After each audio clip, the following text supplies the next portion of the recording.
everyone, Patrick Delahanty here for AnimeCons TV, and I'm here at Sac-Anime Winter 2017. It's held at the Sacramento Convention Center in Sacramento, California. It's usually the first weekend of January every year. They also do it on Labor Day weekend. They do a summer edition. I've reported on the winter edition since 2014, and Shane and Morris and I reported on the summer edition last year. So yeah, this is my fourth winter edition report, my fifth Sac-Anime report overall. And you know, as I was driving up here in the rain, which is unusual for California, I was thinking, what am I going to say? Because this is the fifth Sac-Anime report I've done, and it's usually pretty much the same. And actually, this year's no exception to that. There's a few minor differences. One is the dealers from space. Last winter they had the entire thing, and they had the Falling Skies people over on the side. This year they've got the wall up, and so the space is cut off. It's about the same size room as they had in the summer edition.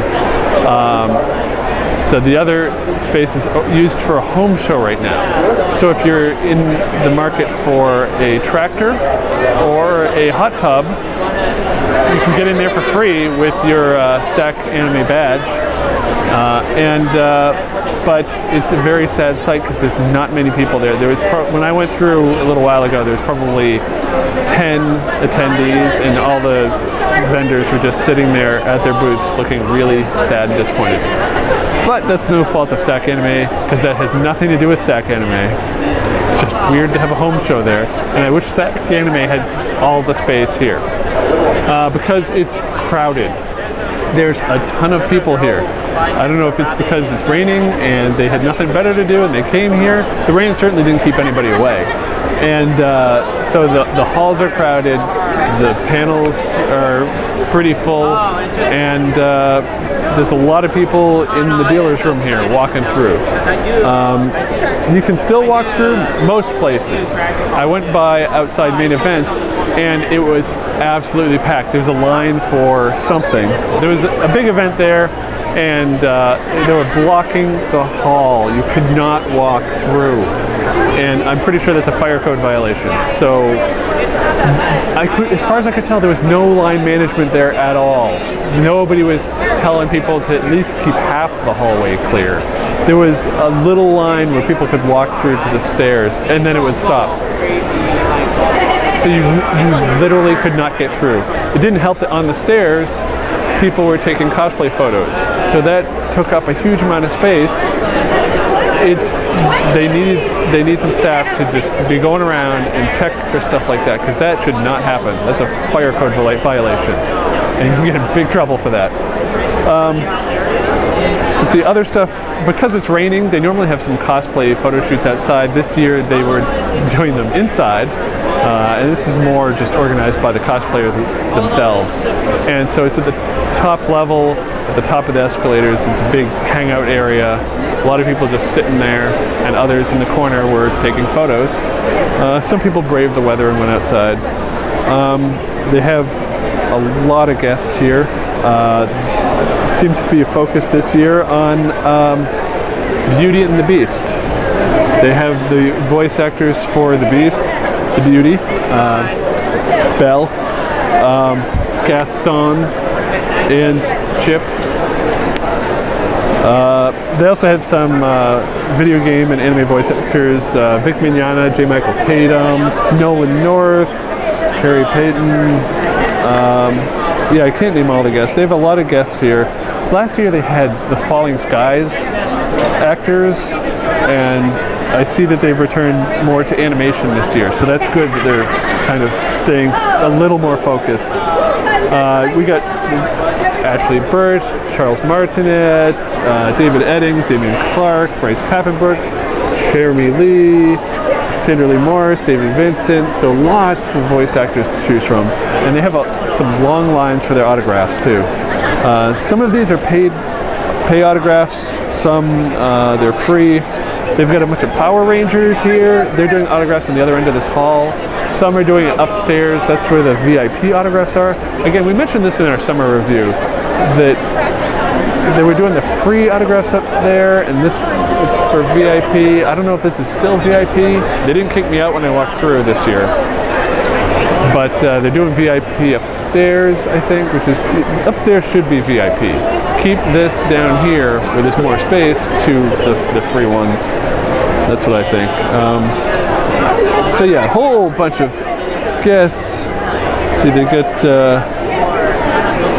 Five Nights at Freddy actors. They've got, oh man, lots of Disney ones. But yeah, lots of guests, and they're all doing panels of various kinds and autograph signings, so you can check those out.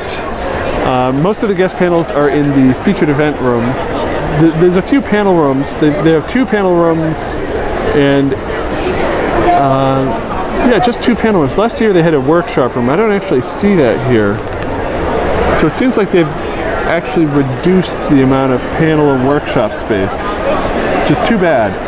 Because I went and I counted the number of panels, and not counting the guest panels, which are usually held in a larger room.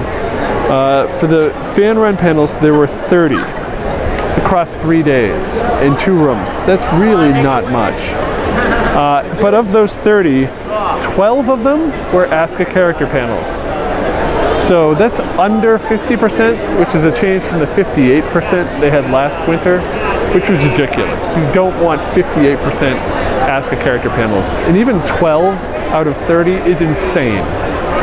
Too many of these. Those are the panels where the fans go and pretend to be the characters and answer questions, and it's usually their friends that are in the audience. Also announcements. I mentioned this last year. They do announcements a lot here, and it's crazy. I don't know why so many people are getting lost, and they've been doing all these, somebody will want a prize, whatever. The announcements get really annoying. Anyway, back to the panels. Yeah, out of the 30, only 3 were cosplay related. I guess that's because nobody cosplays. Yeah, that's crazy. 3, like 10%. It should be a lot more cosplay panels, a lot fewer Ask a Character panels, and just more variety in general. I mean, I will give them props. Last year, there were no art panels. I think there's 1 this year, and there was like maybe there was 1 cosplay panel, and that was body painting, if that even counts. So slight improvement, but cut out some of those Ask a Character panels and fill up the panel room space with fan panels. And if you're not getting people to run the fan panels, go out and find them. Don't wait for them to come to you. Ask some people who've run panels in the past that you want to come back. So, yeah, the panel programming I think was actually a little lacking, and I would love to see it improved. There's no reason that this can't be fixed. And honestly, I was kind of a little bored, because the Ask a Character panels do not interest me at all. And yeah, I was just like, all right, I'm just going to wander. So I wandered around the dealer's room. I've seen everything about twice now. There's also an artist alley with a lot of great artists, and had time to check them out. Now, across the street in about 45 minutes is the Cosplay Masquerade. It's at the same venue they used in the spring, which I forget the name of it. It's the Memorial Auditorium. And so I'm looking forward to that, and we're going to have the entire Masquerade recording online on AnimeCons.tv, so look for that. We've got some previous years of Sac-Anime too. And if it's anything like it was before, there's a lot of great costumes, and they do put on a really good show for the Masquerade. And the venue, I love that venue. And we'll see if they improve the seating, because last year they had 1 line coming in, and instead of splitting it, some people go to the left side, some people go to the right, they had everybody go single file to where the open seats were instead of filtering them in. And so seating took forever, and I hope that they heard my report and they fixed this. We'll see. So just a quick update. The Masquerade just let out. They didn't do the same seating they did in the summer. They actually did it free-for-all, so anybody could sit where they wanted, and as a result, everybody was seated in less than 15 minutes, so that was great. The show started like 7 minutes late, so not too bad, and ran for about an hour. Then had the karaoke winners come on, do some karaoke, and ask the winners, so short and sweet. It improved over last time, although the attendance was lower, so that might have something to do with why the Masquerade was seated in faster. But just wanted to throw that in there. It was a great Masquerade, and be sure to check it out on AnimeCons.tv. We have the whole thing, including the awards. Some really good acts there, so definitely go check that out. Anyway, yeah, I'm not sure what else there is to say about Sac-Anime that I haven't said in any of my previous 4 reports. I mean, it's downtown Sacramento, so there's plenty of options for places to eat. There's a Subway. There's actually places in the convention center, and actually, there's a trick I learned. If you don't want to wait in line, go over to the home show. And there's a concession stand there. No lines, because there's nobody at the home show. But if you go right outside the home show to the Starbucks or the pizza place, huge line. So if you want some food, go to the home show. And maybe there's some vendors there with free samples. I know there's a taser guy. But I wish I could try the hot tubs. I want a hot tub. So let's see. Oh, they also have a tabletop and CCG gaming area. A couple of rooms for that. So, and there's video gaming over at the Sheraton, karaoke. They have a swap meet on Friday, which is a good time to get rid of a lot of stuff. Photo ops. Yeah, you can get pictures with a lot of the guests too. The photo prices range from $150 down to about $40. So it depends on who the guest is. Some of these say TBA, so maybe they're more, maybe they're less, don't know. And yeah, so that's Sac-Anime in a nutshell. I encourage you guys to go check out our previous Sac-Anime reports, and I'll link to those in the show notes so you can find them easy. And also check out a recording of the Masquerade, and we'll have that edited and posted in the following week, because this report's going out on Monday, so sometime after that we'll have the Masquerade out.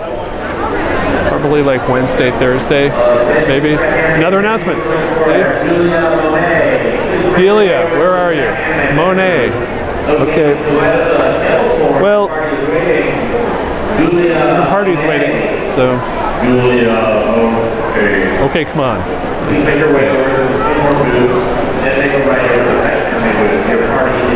All right, her party's waiting. They have video rooms too, so. If you're interested in checking out Sac-Anime, their next con is Labor Day weekend, September 1st through 3rd, 2017, at the Sacramento Convention Center. You can check it out at SacAnime.com. Register online, save a little money in advance, reserve a hotel as soon as you can because they fill up early and you'd have to book a hotel room somewhere else, which is probably more expensive. So yeah, if you're in the North Bay, you might want to check out Sac-Anime if you haven't been yet. If you have been, well, then you know what Sac-Anime is all about, and it hasn't really changed. If you were at Sac-Anime, we would love to hear from you. Write to us at podcast@animecons.tv or call our voicemail line at 762-ADEQUATE. That's 762-233-7828.